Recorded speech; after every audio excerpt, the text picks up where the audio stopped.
Today's episode is brought to you by Taft Law and its Franchise Advance program, a one-of-a-kind program developed by your host, Josh Brown, to help entrepreneurs assess, convert, and grow your business the right way through sound franchise structures.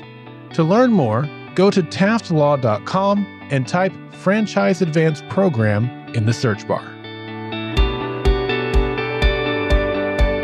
If you think like, act like, or are trying to grow like a franchise, then the Franchise Euphoria podcast is for you. Hello and welcome everybody. Josh Brown here, and I created this podcast for one main goal: to help people who are trying to grow their business through franchising or franchise-like structures to do it the right way. I've been practicing law now as a franchise lawyer for many, many years, and I've seen it done the right way and the wrong way. And this podcast is not filled with a bunch of legal mumbo jumbo. Rather, I talk with real people, people who have been there, have done it, are doing it right now. And I also dive deep into specific topics related to franchising. So if this is of interest to you, you are at the right place. Enjoy. On today's episode of Franchise Euphoria, I'm thrilled to have Dani Peleva on, who is the founder and CEO of Franchise Fame, which is a marketing agency company for franchisors and works with folks in the UK, US, Australia, Europe, and South America, and has won several awards for doing so. Welcome to the show, Dani. How are you? Thank you for having me. I'm feeling great. How are you, Josh? Doing great. I love marketing myself. I don't want to say that, a lot of franchisors or people who are working, and running those businesses love marketing. I think they know it's, at least I hear from them that they know it's, as they will describe it, as sort of a necessary evil, even though there's nothing evil about it. It helps prime the pump for the engine that runs the business. But I wanted to have you on, and I was happy that you reached out, because marketing is a tricky thing these days. There's just so many different ways to market a franchise. So I want to discuss that. But before we dive into that question about marketing and where we are in today's marketing world, tell us a little bit more about yourself and how you got involved with this line of work. Right. So, first of all, marketing was always a passion of mine since very, very young. I didn't know I wanted to do franchise marketing, but after university, I was employed by a company that eventually moved to a franchising model from a contractor, traditional business model to a franchise. And I was there witnessing the change and helping. And I was the head of branding and marketing for that company, and I could see the challenges that business had before moving into franchising, and then why they decided to franchise out. And I helped them throughout the process. And that model made a lot of sense to me. And ever since then, I've seen both sides of the coin. I was actually franchisor side. Later on, I resigned and I bought a franchise myself. So I became a franchisee. And a few years later, I sold my franchise. And that's how I identified the gap in the market and decided that I want to start running a marketing agency, especially targeted towards franchise-based businesses, because there was a niche, and there's so many marketing agencies out there, but not that many that actually understand the franchising model. What was the franchise you bought into? I bought into a company called Fantastic Services, which is a household domestic service company. So they do anything from handyman, gardening, cleaning jobs, DIY, anything like that. So I thought it made sense because I wanted to have a side gig while I was doing my master's degree at university. And very much like in the US, tuition fees in the UK are quite high. So that helped me a lot to pay off my student debt and learn a lot about running a franchise and put myself in a franchisee's shoes, because previously I'd only seen franchisor side. So with that deep understanding of both sides of the coin, I thought, well, here we go. I know how to market a franchise, and I know how a franchisor is challenged with the marketing tasks. So why don't I just, having that passion and understanding of marketing, I moved away and I founded Franchise Fame back in 2014. Well, so much of marketing, I think, is so localized these days, right? I mean, especially when you're talking about digital marketing through, Facebook, Instagram, TikTok, all the different, prevalent digital means by which people, market themselves, but then also their business. I'm curious. It sounds like, when you were a franchisee, obviously you had to focus on that. Did you find that you were utilizing a lot of your own skills, trying out a lot of different things on a localized level at that time when you had your own franchise system? Absolutely. And I think in the root of success for every franchise business is local marketing and understanding the local audiences, because essentially a franchise operates locally within a specific territory. And for that franchisee or that particular area and location to be successful, they need to understand the market and market themselves locally. But also the franchisor should understand, the challenges that franchisees actually come across and have a unified support system, and a franchise marketing plan that is fed within the network. So it's actually quite interesting because a franchisor has certain obligations to the system and the network, but also franchisees are encouraged to do their own local marketing activities, abiding the brands and the bright guidelines. Well, and I think that touches on the point, which is, it's super important, I think, for franchisees to really look into that aspect of it before they sign up with the franchisor, because you have to know not only what the franchisor is doing on their end, what you're in part paying for through ad fees and so forth, marketing fees. What are they doing? And then how is that going to tie in to what you as a localized franchisee are doing, and how and making sure that they work well together. I mean, we are in marketing and sales always kind of cross over each other. And, we're in an age right now where, everything can be looked upon as sort of marketing to a certain degree. So I'm curious, as you work with franchise companies, how do you first approach them? In other words, how do you, when you're deciding if you're going to work with a particular franchisor, what are some of the initial things you look for to kind of help you get a better sense for where they are with their marketing? There are different ways. Usually we get approached by franchisees or franchisors. It's interesting because ideally we want to work with franchisors, but then we wouldn't want to turn down anyone. So if a franchisee comes around and says, I'm actually encouraged by my franchisor to do my own local marketing, and I need an agency that understands, the challenges of franchise marketing and the fact that I can only, market in my specific territory and so on. Usually it happens organically. We would help that franchisee, and then they would recommend us to another franchisee, and then eventually we would have a conversation with the head office and the brand, and then the franchisor would be, oh, you did a great job for these few locations of mine. Let's talk about scaling up and doing the same thing for all of my locations and the whole network.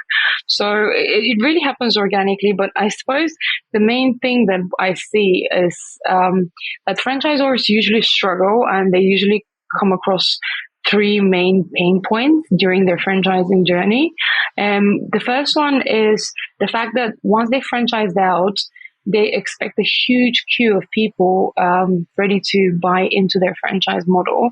And reality hits quite hard because actually nobody knows about your franchise opportunity. So they do get disappointed and a bit lost on how to actually start selling the franchise. That feeds into the point number two that is very common as well. How do you actually generate franchise leads to sell the franchise? How do I do franchise recruitment? That seems to be a huge challenge for franchises. And the third pain point is the fact that franchisors are very busy, especially if they don't have the support system of a head office team and they are just starting out with, let's say, 5 to 10 locations, and they're trying to juggle with too many balls and they just need some help. And if a franchisor matches any of those 3 points that I just made, we probably can help them and help them scale up and market their existing network of franchisees to get more leads, but also with franchise recruitment. What's the number one thing that most folks who are approaching you are asking about, or what are the problems that they're facing with marketing that they're coming to you to help solve? Reputation is a big one, Josh. And while some franchisors don't necessarily understand it and come to us to ask for help with their online reputation, they come to us and say, why are we not selling enough? Or why are we not hitting our targets? Or why are these areas and these franchisees not doing so well? And when we do a quick audit of their marketing and where they stand, we actually see that, well, they're doing quite well with their marketing, or they are utilizing channels, but they have a really poor online reputation with low review scores and so on.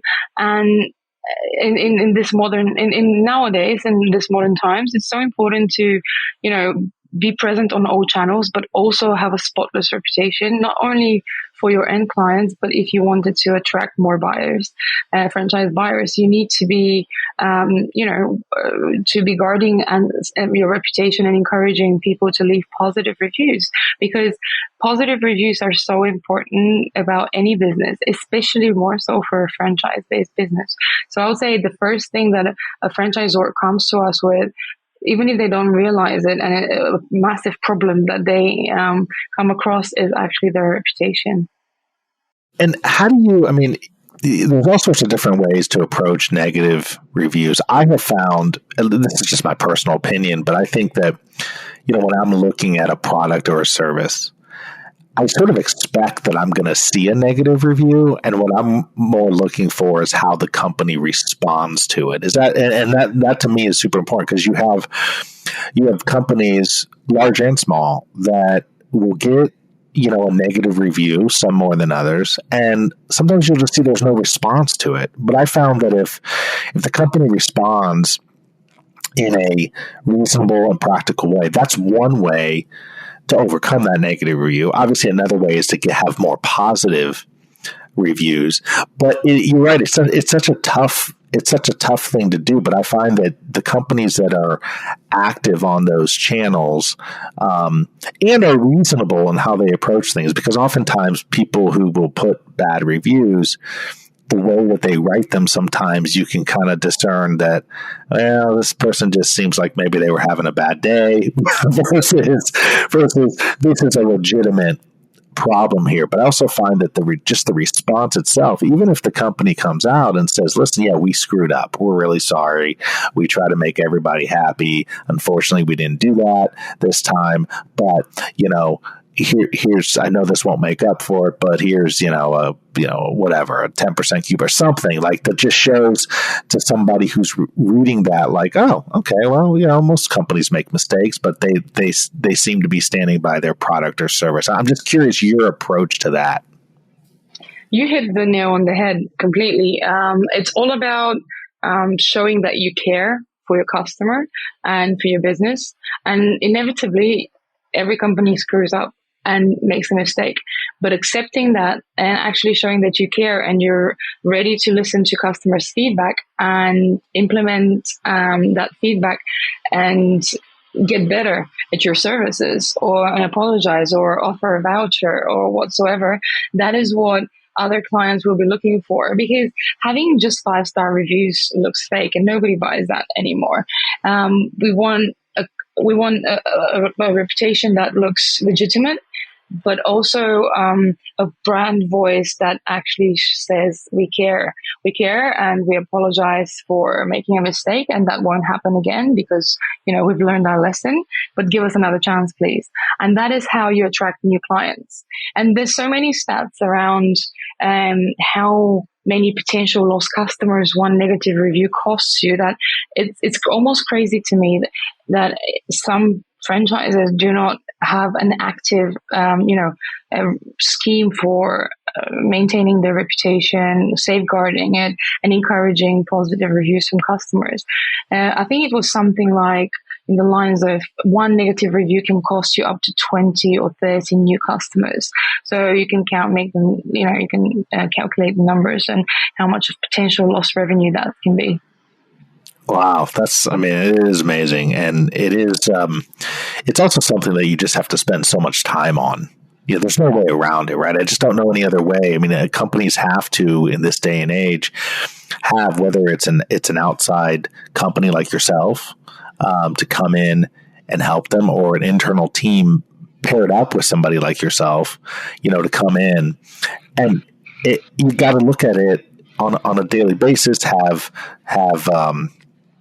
notices that pop up or triggers or whatnot when obviously, they'll automatically pop up when there's a review, but have other ways to proactively fend those off. And I think that goes into what you were saying a little bit earlier, was taking a proactive step with your customers and making sure that the experience is good along the way.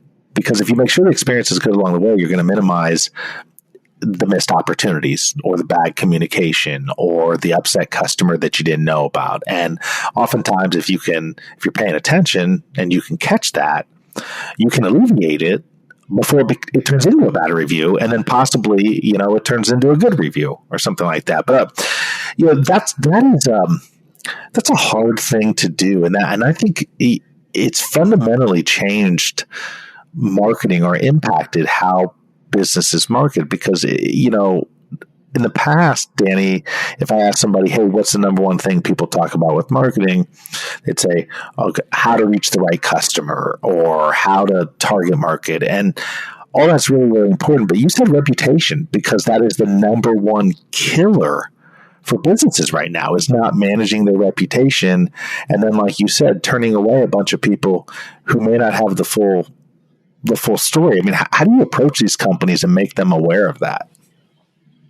It usually starts with just a candid conversation, telling them, actually, you are missing on a lot of opportunities, and we can see that you are spending a lot of money on Google ads, for example, or social media ads and so on. But I bet your conversion is still suffering a little bit, and you're wondering why.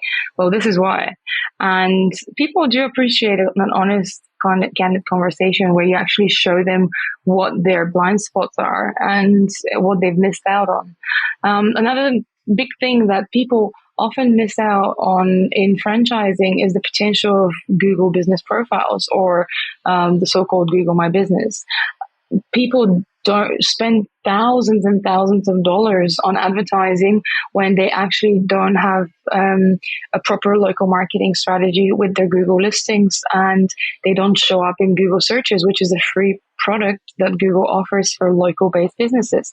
And that is one of the most successful and interesting channels for franchises, because it's all about local business, and what is more local than a franchise?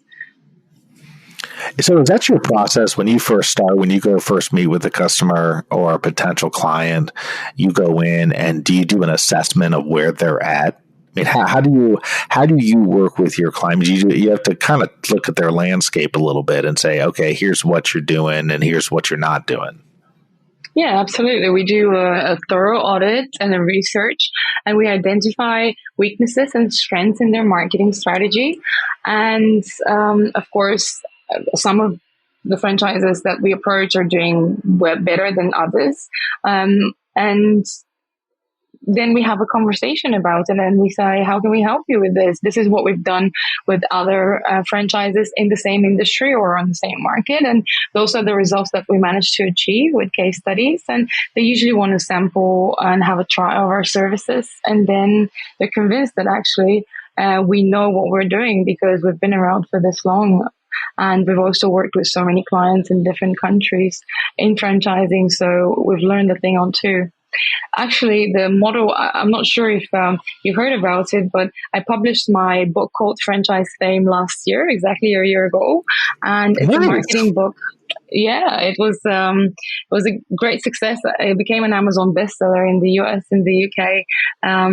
3 days after its launch, actually. And in the book, I talk about my 5 F's of franchise marketing. That is the model that I had developed, from years of working with franchisors. And I usually use these 5 pillars, or the 5 F's, the model, to see how a franchise is doing, to audit them against those 5 F's. And usually one of those 5 F's, or a few of those points, are lacking, or they're not implemented correctly in their marketing strategy, and we fix that. And if that model is implemented correctly, it works 100% of the times. Well, I used to think that with social media, this has gone back a couple years, and digital media, that you should really, it's too hard to try to be everywhere. So you should pick, the ones that you care most about, or most interested in, are best for your customer base, but maybe not try to be everywhere. I'm not sure that's the right strategy. What do you think about that? I mean, it's really hard to gain traction on even one social media platform, let alone all of them. How do you approach clients with whether or not how they should approach and tackle that problem? Usually we start from the very A and B and C of marketing, which is identify your buyer persona, or who your ideal customer is, something that you mentioned yourself earlier, Josh. And by knowing where your ideal customer spends time, it usually gives you a hint of actually where you should concentrate your efforts. Because in an ideal scenario, every franchise business should be present on all platforms. In reality, we know that there's budget constraints, there's limitations of all sorts, where you don't have the bandwidth or the staff or the resources to invest in all these channels. So starting small and niching out, and starting with campaigns that actually bring you good return on investment, where you measure the return on investment, and you make sure that these are the channels where the majority of your customers are. This is how you focus, and you campaign and you master a campaign. And then once you get your ROI, then you can got more budget to invest in a second channel and a third channel. So you start gradually building your marketing acquisition strategy. How do you, Dani, differentiate yourself? How do you differentiate your business, Franchise Fame, from the other marketing companies, agencies that are out there right now that work with franchise systems? I think the majority of franchise companies out there understand marketing, but they don't necessarily understand the franchising challenges. For us, the fact that we've been in franchising for so long, we've worked in over 55 countries and on all continents, and we've seen all sorts of challenges. Myself being franchisor and a franchisee, and also developing that model, the 5 F's of franchise marketing, that is what is our biggest unique selling point. And the clients that we've been working with over the years that still stand and still work with us, our high retention rates with clients, I think that speaks for itself. So everyone's who's trialed and sampled our services have stayed with us over the years, and we've exponentially, organically grown.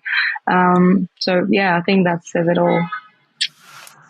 Where are you looking to take this? Where are you looking to take Franchise Fame over the next, couple of years? Obviously, you've been doing it for a while. I think you said since 2014, right? You started Franchise Fame. So, that's a good long while. I mean, that over the 9 year period of time, that's like a lifetime of changes in terms of the way in which businesses market themselves, how they do it, the tools.